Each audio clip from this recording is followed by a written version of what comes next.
Hi, I'm Melissa. And I'm Amber. And you're listening to the AM Podcast.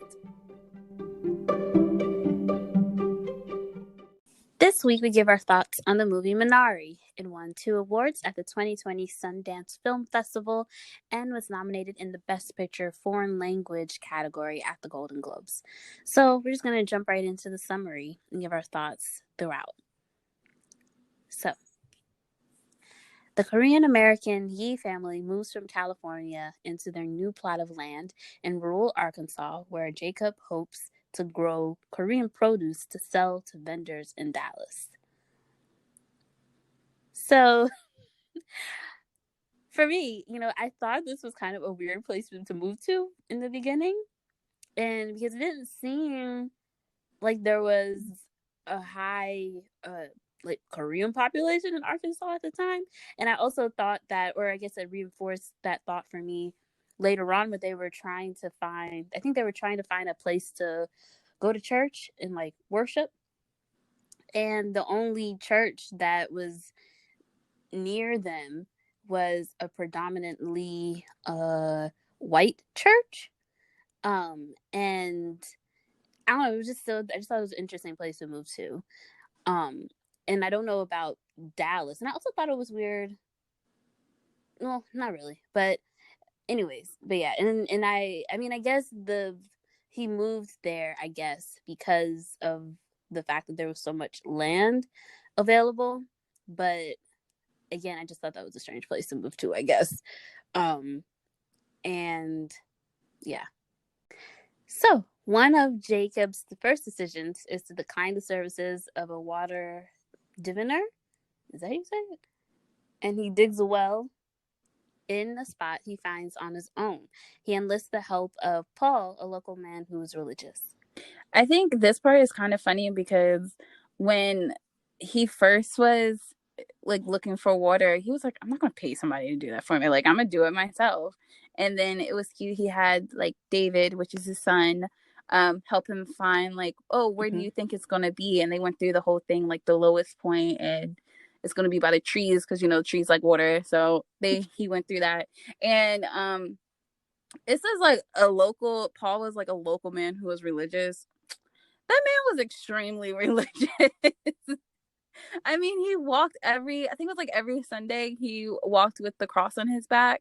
So I was just I think just religious is an understatement. That's true. Yeah, I thought that was a good way that how Jacob had David assisting him with finding the water. I thought it was interesting that they just decided to basically just use deductive reasoning, trees like water, and so I thought that was interesting. But I guess later on he found out that it doesn't quite. Maybe it's not that easy, but I don't know. But so for me, this whole world of farming and seeing that on screen, I guess, from from scratch, I guess. I mean, because normally, I guess, whenever I see movies about farms, it's usually people that have already been on the land and they're already have crops. I don't know. But so this was interesting. So this was a interesting glimpse, I guess, inside of that world. You're starting from scratch and trying to build something from the ground up. And yeah, Paul was definitely very religious, so just religious is definitely an understatement. And I thought he was strange, but he also, I don't know, he seemed kind of pure-hearted to me. Yeah, he's very kind. Yeah, I think that's what it is. Because at first I was thinking simple, but I don't think he's simple. At least not simple, I guess, in terms of not simple-minded, but simple in terms of his character isn't I feel you kind of take him for what he is, and he seems to be very straightforward. Yes, I'm religious, and that's just who I am. He doesn't apologize, and it doesn't seem like he cares what people think about him either. When he was carrying a cross on his back, and people were definitely talking about him. I think it was on the bus they were talking about him when they saw him with the cross, but And the two little boys gave him a middle finger. Yeah. That was rude. Yeah. Yes, it was. So he was an interesting character. Okay. All right. And so while Jacob is optimistic about the life ahead, his wife Monica is disappointed and worries about their son David's heart condition. David is constantly told not to run for fear of exasperating it. Jacob and Monica work sexing chicks at the nearby hatchery and argue constantly while David and his sister Anne eavesdrop. Yeah, like I remember when they were arguing the first time when they were at that home.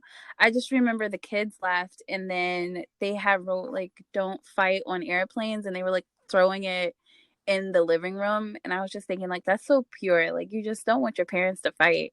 But I guess as a parent you can't help it. Like Yeah. I don't know. They were just in a weird situation and I mean, I guess when you get in those situations, you really don't know what to do, where to go, because I mean, he's farming, and so there's no guarantee that you're going to get a crop that's going to be profitable. So, yeah, I just thought that Yeah. was an interesting part. Yeah, that was, I agree, that was a very pure part of the kids of throwing the paper planes to their parents. But yeah, I guess it was just the inconsistency, not inconsistency, but the unknown, I guess, of moving to that place and not knowing, like you said, of whether or not the crops are going to survive. It's a lot of stress. Seems like it was very stressful. I didn't know that sexing chickens or sexing chicks was an actual occupation before this movie either. I've never heard of that, and I didn't know they did that. So I don't. Well, then again, I don't even know how. I don't know how I thought they did it, but I didn't. I didn't think it was like that. So, and like, what were they sticking their little butts in? Like, was it like baby powder or like? Oh, I didn't notice that they were doing anything. I just remember them like looking at the bottoms of the chicks and then moving the males to one basket and females to like another one or whatever. I don't remember them dipping it in anything. Oh, I was wondering what they were dipping it in. I was I wondering. don't I know. don't, I'm trying to ask you questions like you're an expert on sexting of chicks. I don't know. I wonder if they still do that but that way.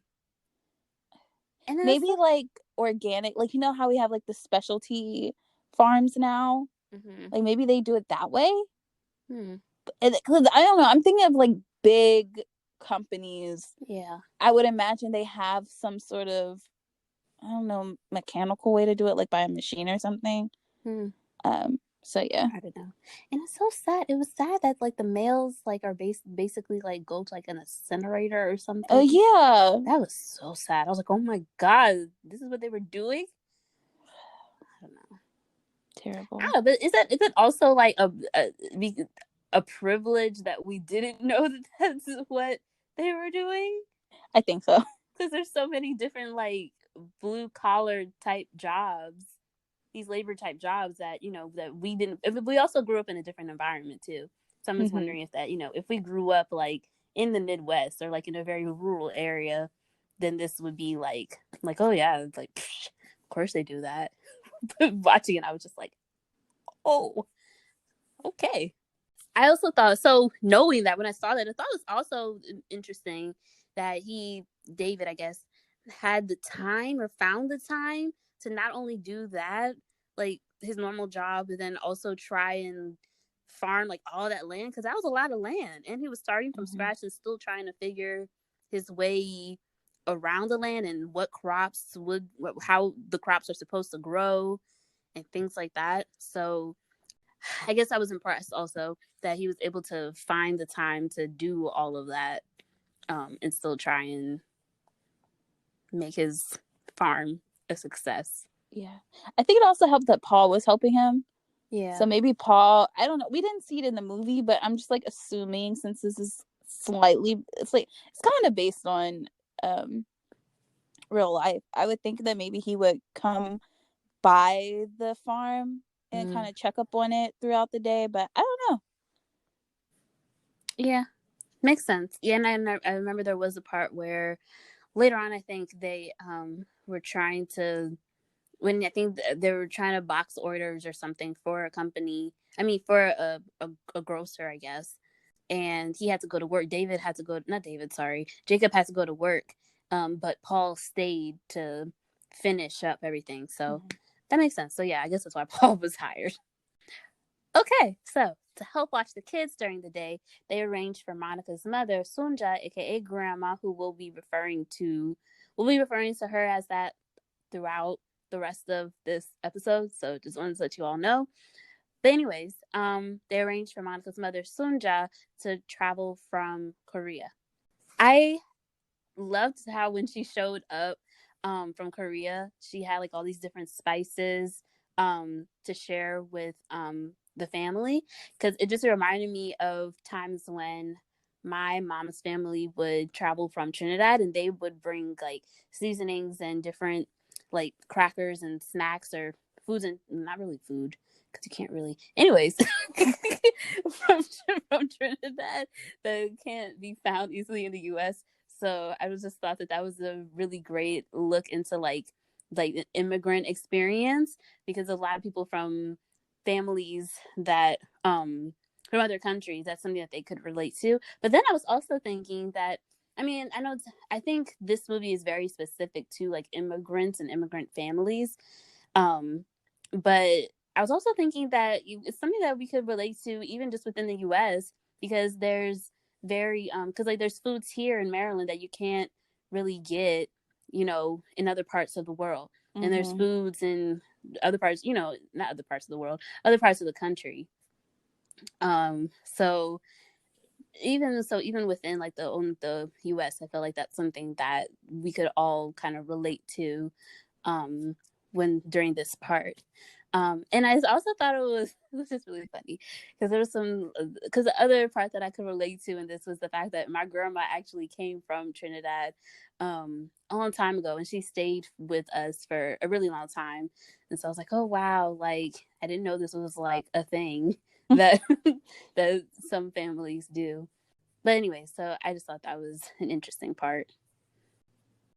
Yeah, I mean, and also when she came, I think in this piece it was funny because like David, I know he didn't know his.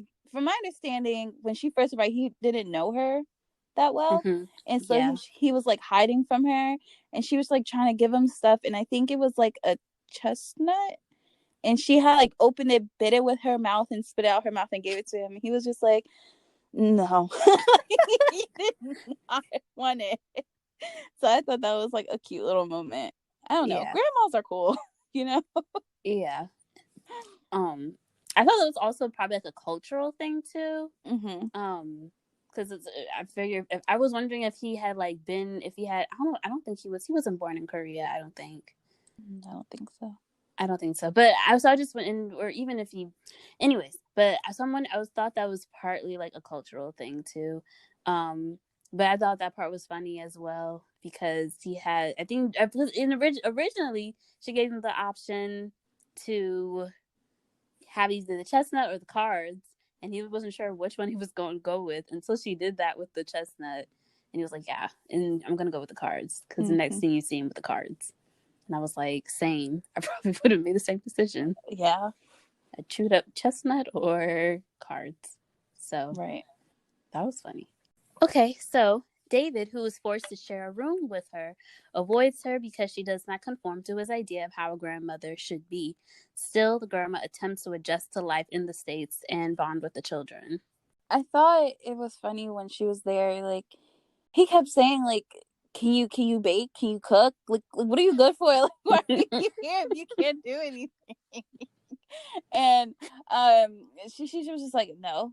And it just didn't phase her, which is kind of, I don't know, it just reminds me of like not just grandmas, but like just grandparents in general. They're just like, oh, little kids, like whatever. They're not phased by them. But I thought it was also funny when they were in this phase of like him not being close to her, and she's just trying to like help. he like peed the bed a lot, and she kept saying like, "Oh, his penis is broken." And then like later on, he like goes when they go to the church. When they go to the church that they finally find, it's funny because he was like, "Can I go hang out with my friend?" And then like at church in front of this other little boy that he had brought over, she was like, "He can't go. His penis is broken." And I just thought it was so funny. Because I was like, leave it to grandparents to do that to you, to just embarrass you. Yeah, just tell everyone that he pees the bed. Like, I thought another piece that was funny was when she had asked him to bring some Mountain Dew, and wait, did he ask her to bring?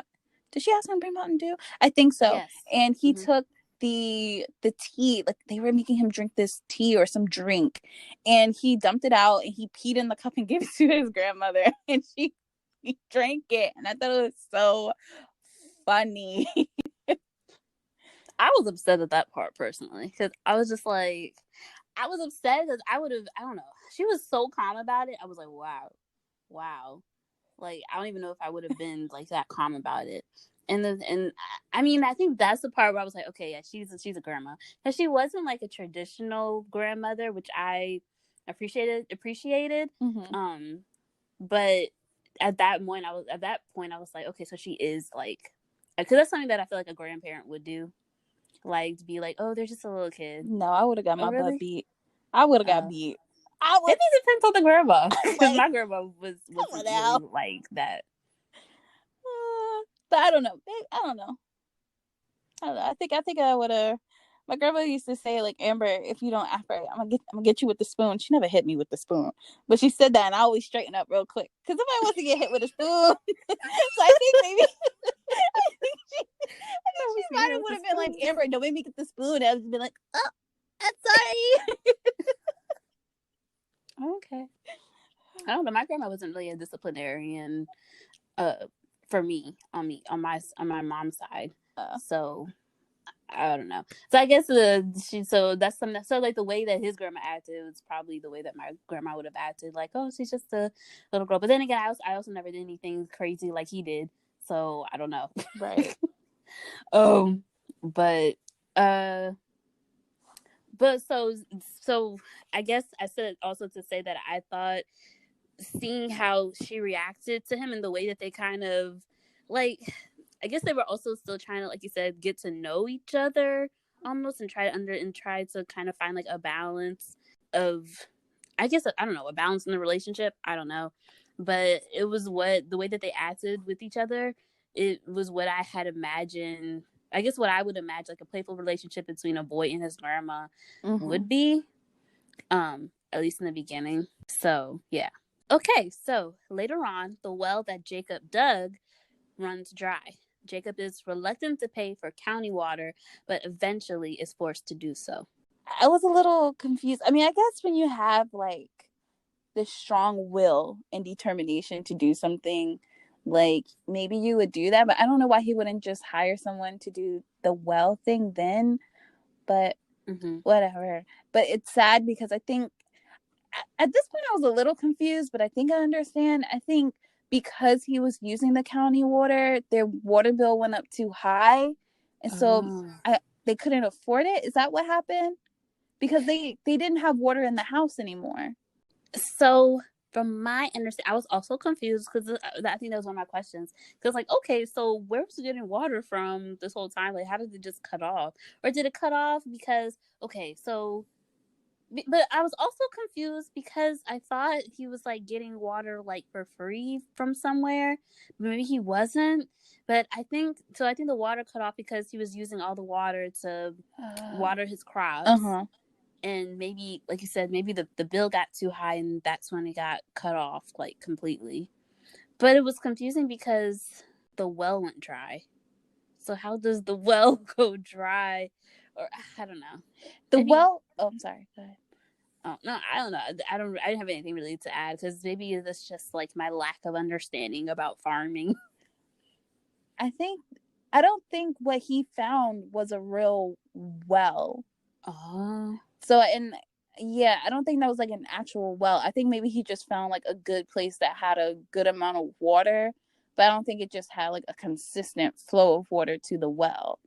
Mm. So that's what, like, look, I'm not no expert, so that's what I'm assuming happened. But I said all this to say that I thought that so like after the water got cut off, the kids ended up having to go to a friend's house because like they couldn't stay there without water for too long. I mean, at one point even the grandmother was bringing back water from the creek Mm-hmm. to so that they can have water in the house. And so Mm-hmm. like the kids can't live like that all the time. And so David went to go stay at the little boy's, I can't remember the little boy's name, but the little boy from church, and he went to stay there, and they were doing chewing back tobacco. And I'm sitting here like, where are the parents? Like, where are they parents? And then like later on in the scene or in this moment, you see that like the dad was supposed to be home, but he wasn't. And so the dad like told the little boy, like, hey, tell your mom that I was here all night. And he was like, okay. But it was just so funny. Oh, and then another part that was funny. Okay, I'm really going crazy. But another part that was funny is when he was at the little boy's house, he had brought the cars and he was teaching his friend how to do it. But like in Korean, he was like, I think he called him like a bastard or something, or he was like cursing at him. It was so funny. It was hilarious. I was like, grandparents always teaching their the grandchild something. So I thought that was a funny part. Oh. Yeah, I also hated the part of like them like chewing tobacco. I was like, what is going on? But then I thought I didn't even think about the parents. I guess I Oh, thought, because this I figured that they were just both working, I think. And I guess oh. that's why it didn't faze me. Um that the parents like weren't around. But then I also thought like, okay, well maybe this is a glimpse of what life was like for a young boy in the Midwest.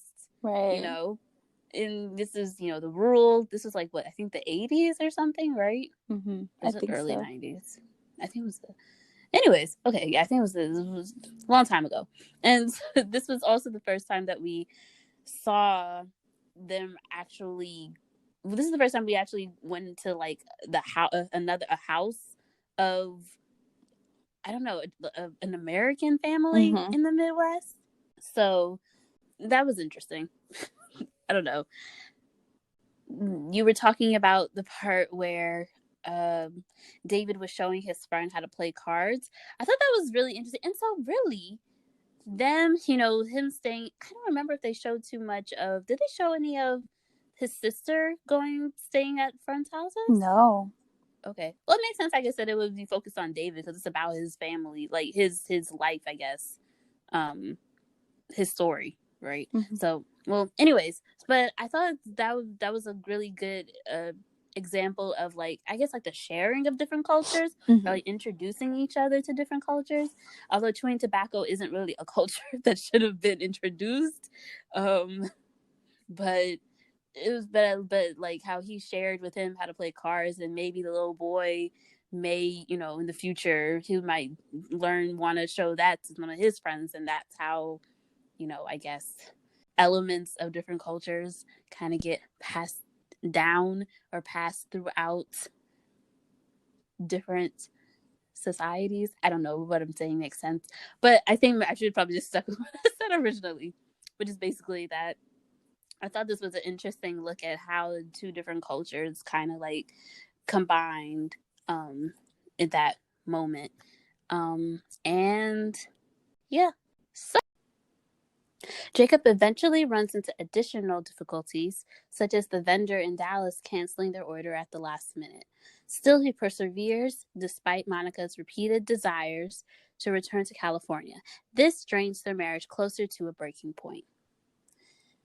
So, at this point, I feel as though I could understand Monica's frustrations because it seemed like Jacob was just chasing a pipe dream while their family was struggling, financially in this, not just financially, but also she had issues because they were so far away from like the closest hospital in case something happened to David. There's a lot of internal things going on, I guess.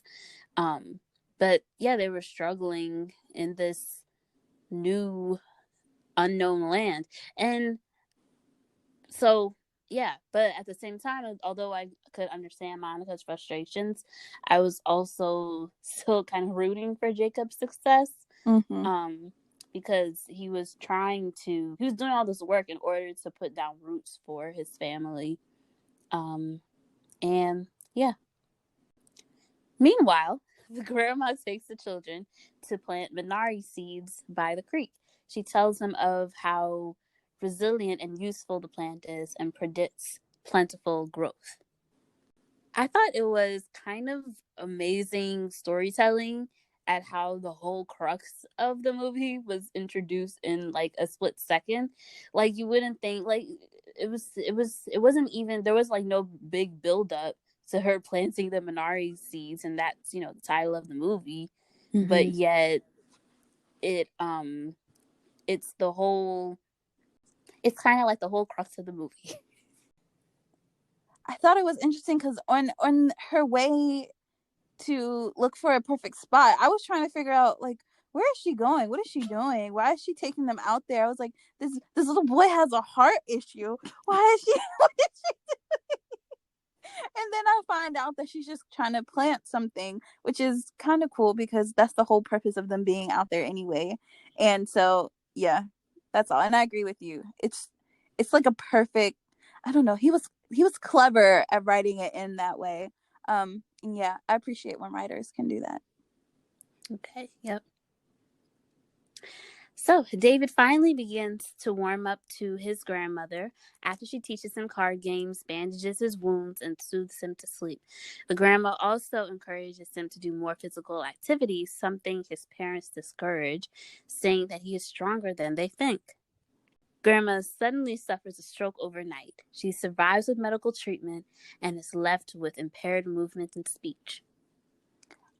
I thought this piece was just interesting because it's so crazy because everything was just going smoothly, and then all Mm, of a sudden, like out of nowhere, something happened. And I mean, that's life, and I mean, this is real life, I guess. So it happened, and it was interesting. It happened while David was sleeping with her, which showed just how close they became. mm, And it's crazy because he always had an issue with peeing in the bed, and then he woke up and he was like, well, it's wet. He checked himself, and it wasn't me. I mean, it wasn't me, it wasn't him. I was thinking of him, like thinking like, oh, it's not yeah. me. And so he goes to get his sister, and then the sister's like, let's just go get dressed. And then it's just crazy because they're in the hallway, and I don't know why I laughed at this part. I guess it's just because like he's little, but he like whispers and he's like, what's wrong with her?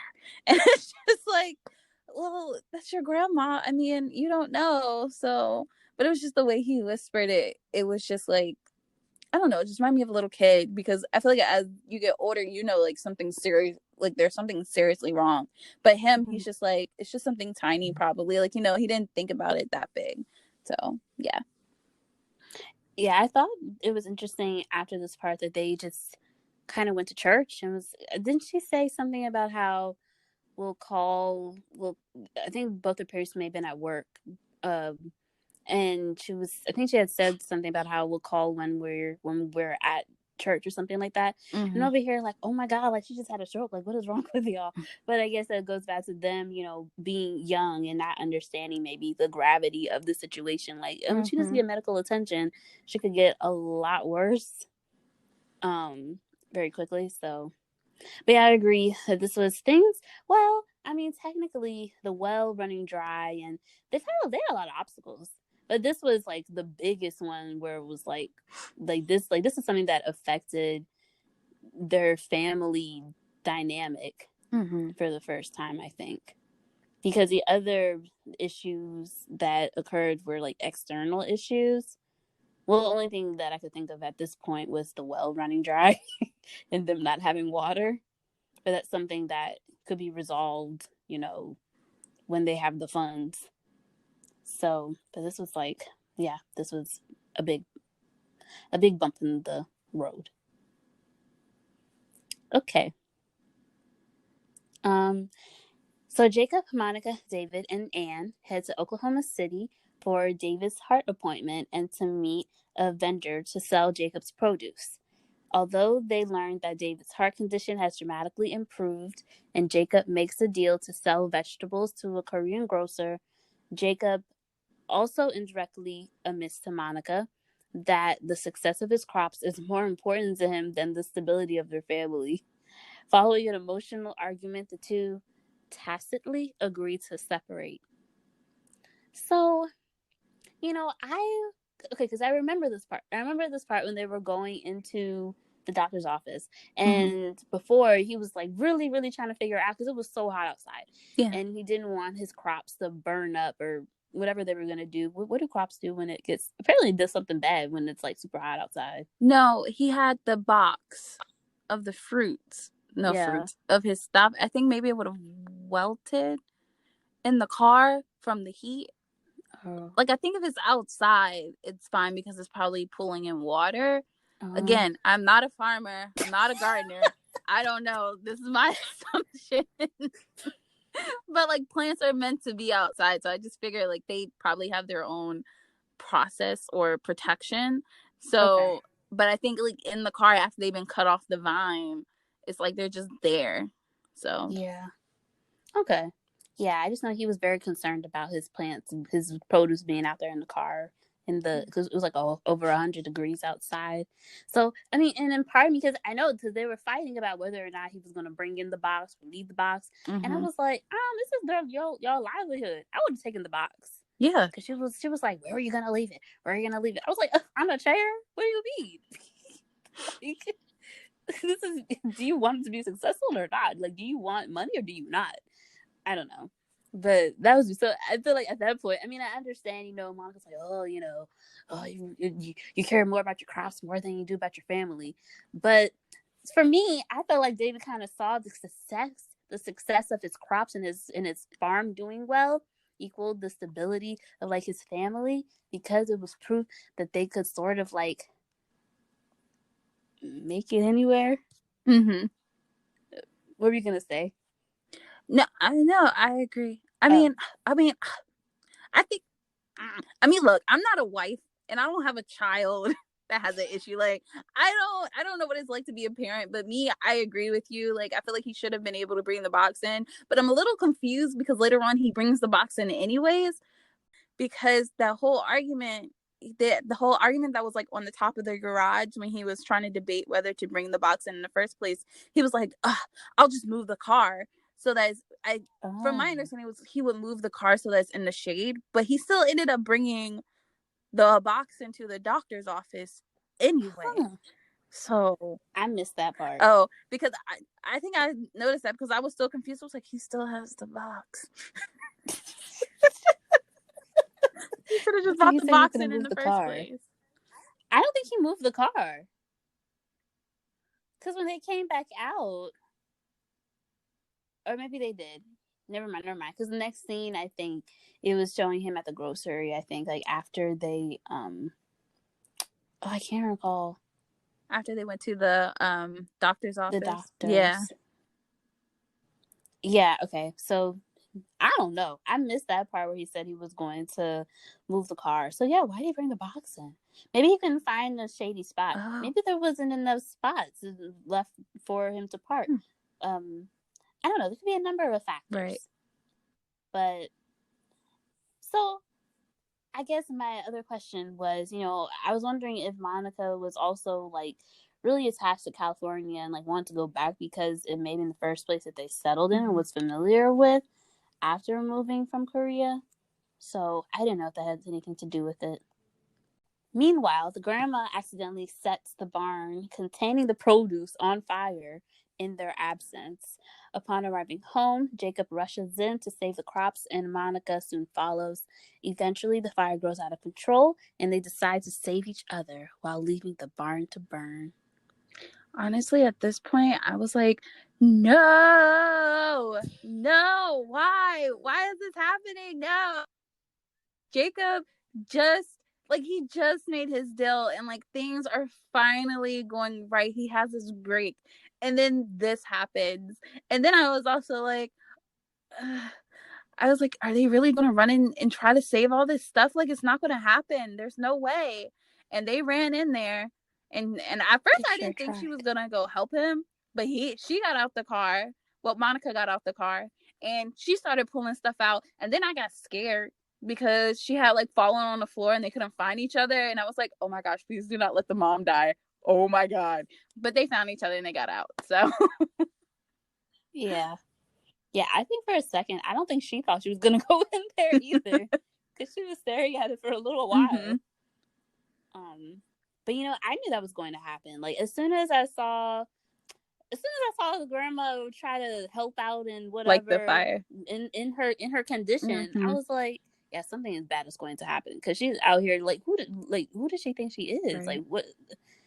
And then I saw her trying to burn stuff. I was like, oh my god, what is she doing?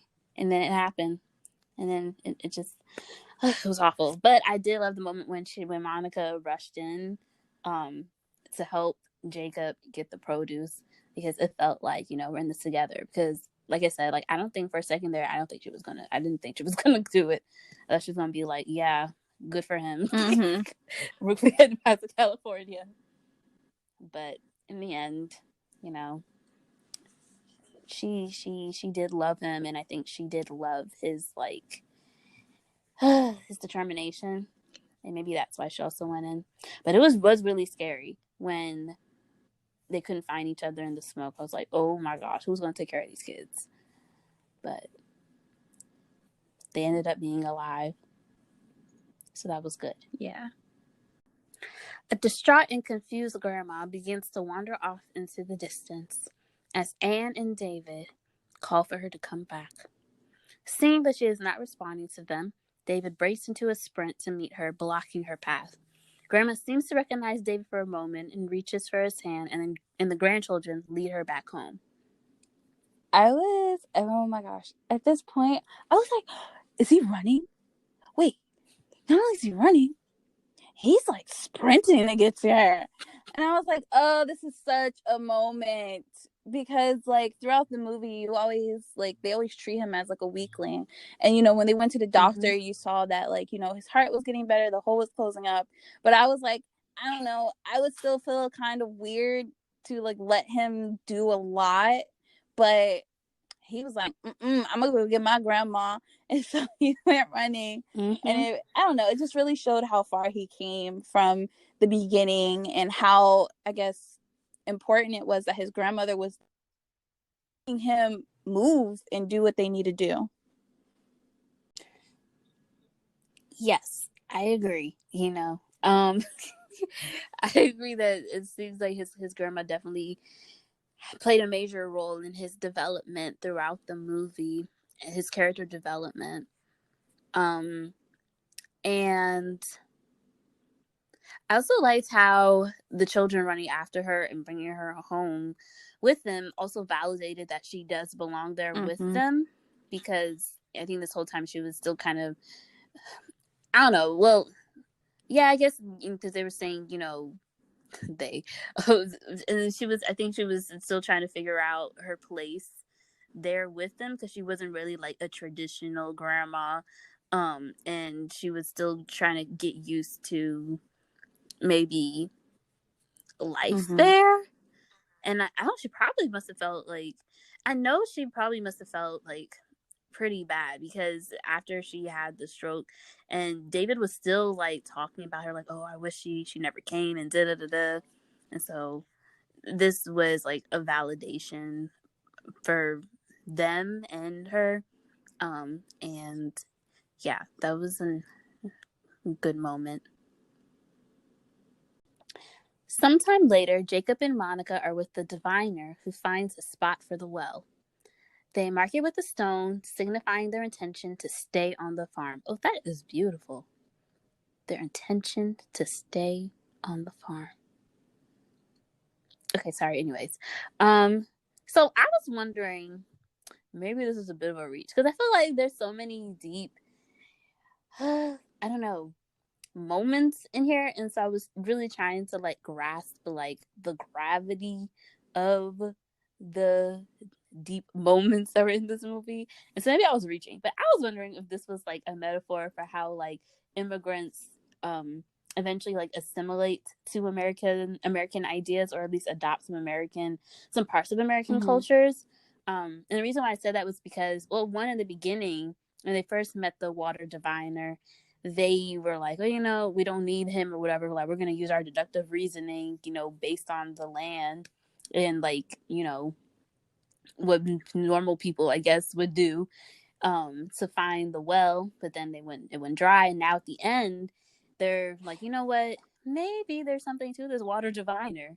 And it seemed like it was that whole water diviner idea, and using one was an experience that was unique to, I don't know if it was just farmers in Arkansas, or maybe it's just farmers, American farmers. So I don't know. So I was wondering if that was like a metaphor. I don't know. But yeah. I'm not sure. Okay. I think it's interesting that you saw that as a way for them to like assimilate to American ideas. That's very different than what I thought, because I was thinking, Really? because I was thinking when they did that, it just kind of showed that they weren't giving up. And not only did they not give up on the farm, it also showed that they didn't give up on each other, because I thought she was really going to leave. Like, I really thought she was going to go. Monica was going to leave, but she stayed.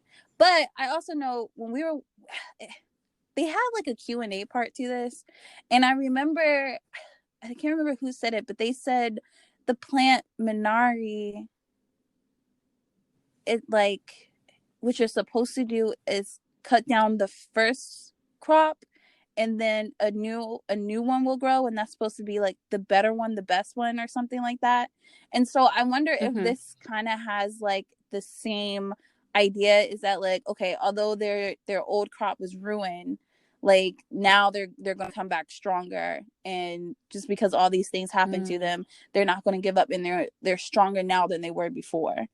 And so I don't know, I didn't think that when I watched it, but after you were talking, that's kind of what it reminded me of. Oh, okay. Yeah, I guess so. I guess I was thinking more about like using the actual water diviner. But okay. Well, in the final scene, Jacob and David head to the creek to harvest the Minari, which had grown successfully. Jacob notes how good of a spot Grandma picked to plant them. See, I feel like this part would relate more to what you were saying about with Minari, how what they were saying about like the first crop isn't like usually the best crop. It's when they cut it down, and the second crop is better than the first, not the best, better than the first. I thought this part was more so relatable to that idea, I guess. But I also thought, this was a good metaphor to kind of wrap up the immigrant experience about resilience and overcoming difficulties in that we talked about that was talked about, I guess, throughout the movie. I don't know. I guess you have a point. I mean, I think we just interpreted things differently, but you're right. I can see it that way too. I think for me, in the first part, you were focused on the water diviner, but I think for me, I was more so stuck on the part where it said they marked it with the stone, signifying their intention to stay on the farm. And so I think that part is what made me think like they're coming back stronger. But the second one, okay. I agree, because that plant was living and thriving by that creek even for this long. So yeah. Okay. That clarifies. Okay, so that clarifies what, I guess, in my head I had some questions about what you were saying earlier, so that makes sense. Okay. So, did you have any additional or overall thoughts? So yes, I have additional thoughts about Paul. I just felt like throughout the whole movie, when you did see Paul, it was just like he was just a character from the moment that he met Jacob and was talking to him about, I don't know what it's called, but it's like a little tractor, and he was like, "Oh yes, thank you Jesus, like this is a sign. I knew you were something good." Like, see, from there to like to the point when he was doing like an exorcism or cleansing of the house, of the home after the grandmother had a stroke. And so yeah, that was just the thing. And then also I'm just like really happy that the parents didn't split up. um I guess and then like an overall thought, I guess, is that I think this movie is very interesting because it's truly a slice of life movie, and it depicts a story that, like, you may hear, like, people may tell you, but I feel like I've never seen this story portrayed on screen. Like, I always hear like, Mm-hmm. oh yeah, we came here with nothing, or we started from this. But it's interesting to actually see it played out and not like dramatized, or try to make it more entertaining than it may have been. But it made it, I mean, I'm not an immigrant, nor do I come from immigrant parents, but it made it somewhat relatable for you to see, like, just the everyday, what they may have had to go through. And so yeah, they were just regular people just trying to, I guess, do what you got to do in America to survive. So yeah, I liked it. Yeah. And I think this movie was really interesting because you don't see a lot of movies about Asian Americans. So yeah, I thought that was really cool. Yeah, I think that, I agree that this was a great story that really depicts like the American immigrant experience. And we don't see, this is my first time seeing an Asian American family Yeah. story on the big screen. So that was very interesting for me. And I think it was also the first time, no, I don't think it was the first time I've seen like a story about like a rural family, but this was definitely the first time I've seen an Asian American family on the Mm-hmm. screen. So that was interesting. But anyways, I also thought, just I guess as a side note, I don't know if it's really a side note, but I thought it was sad that this film was forced to participate in the Golden Globes under the Best Picture Foreign Language category.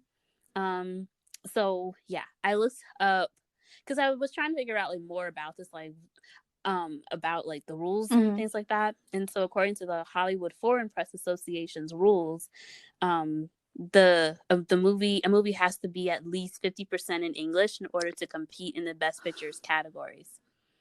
Yeah, and I just thought that was so silly. There's like, so this same rule doesn't apply to like the Mm-hmm. Oscars, which is why, Parasite, they won Best Picture because they don't have this rule. So any movie in whatever language can apply to, I guess, compete in that show, in Best Picture. But I think it's strange that they have this rule, honestly. But anyways, and I also felt like that was a very narrow view of what it means to be Yeah. American, especially nowadays when 20% of American households they don't even speak English in their homes. But in the outside world, like, with their peers, like what we saw in Mm-hmm. Minari, they do speak English. And I also thought, which is like made this even stranger for me, was that English isn't even like the official language of the United States. It's just one of the languages that we have that people speak in the United States. So having this rule again doesn't make any sense to me. Um, What? What, yeah, it's Melissa?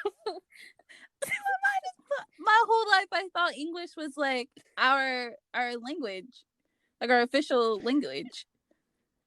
it's not. There's a whole thing.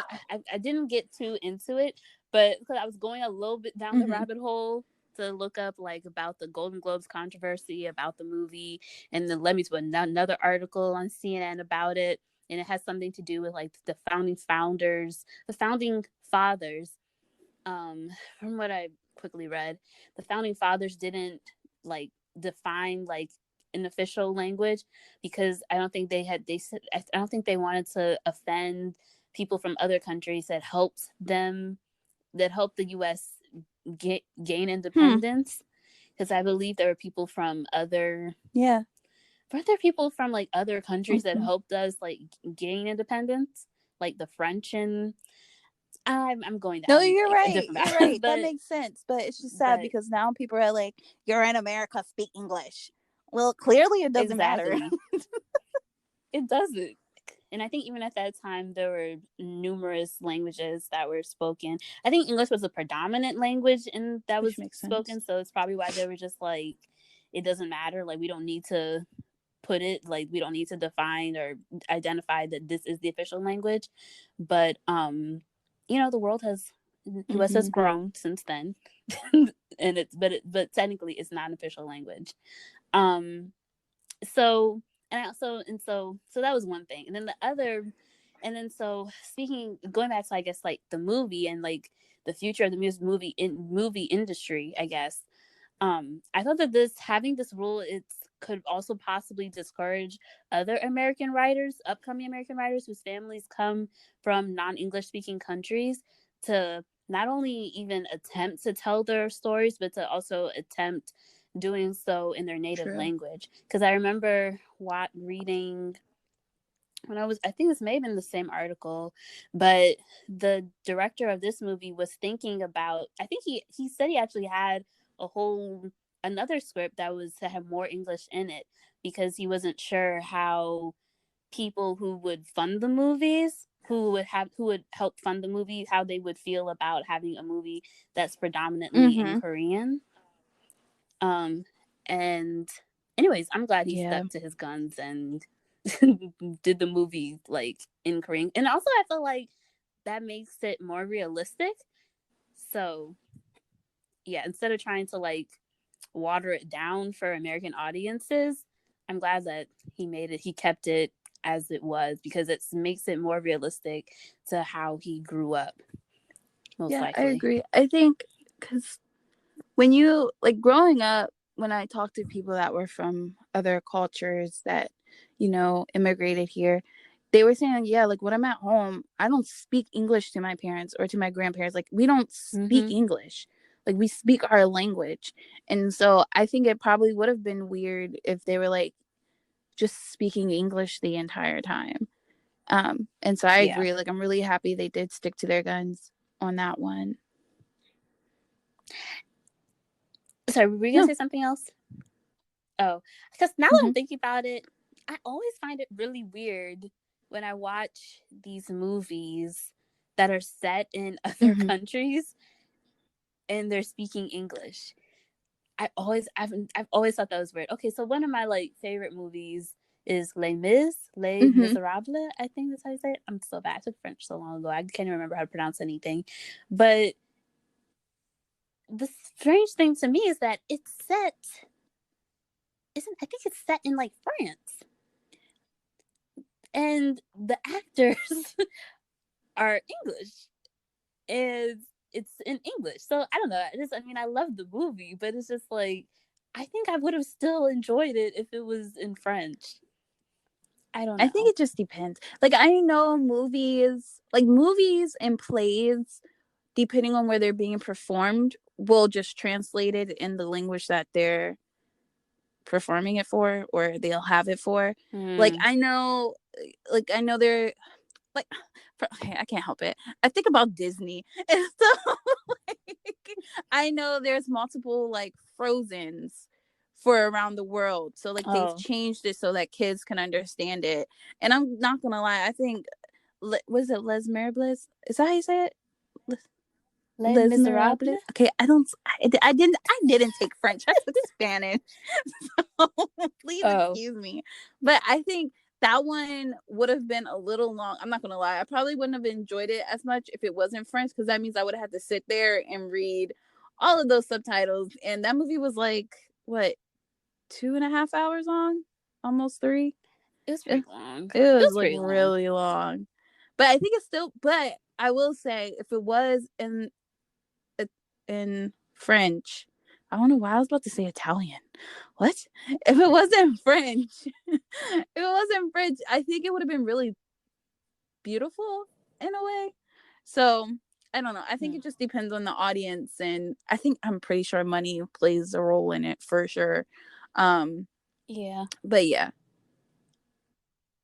Yeah, because I think when it was done for the stage, I believe it was done in English, and maybe it was because of who was doing it, who, like, like you said. But anyways, I've always thought that was strange. I guess that Yeah. was my point originally. That it's strange when I'm watching movies that I know are set in another country, and I know that it would have been. I feel like it's still.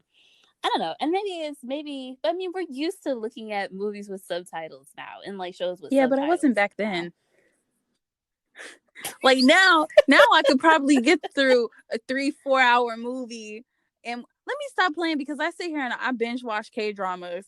So I'm definitely sitting there for like 4 or 5 hours just reading subtitles like it's like it's nothing.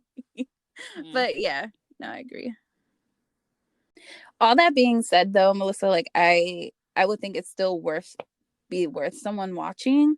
And yeah, so if you have the opportunity, like, I would watch it. I mean, I know we really just went in detail and probably spoiled everything, but if you're like me, even if someone tells me the whole story, I still want to go back and actually watch it for myself. So yeah, I mean, a good amount of it's in Korean, but it's not hard to follow along. Like, it's not extra long sentences or anything, so you'll be Mm-mm. totally fine, you know.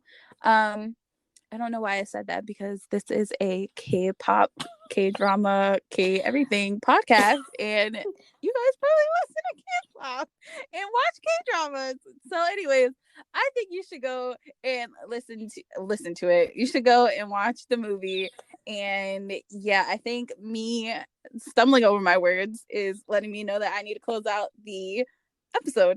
So, but before we do that, I want to mention to you that we will not have an episode next week, but we will be back the following week. So be on the lookout. If you have already watched Minari, we would love to hear from you and what your thoughts are on the movie. You can chat with us on Discord. The link is in the description. If you like this episode and want to hear more, please subscribe to the podcast. Thank you for listening. I want you guys to stay safe and talk to you next week.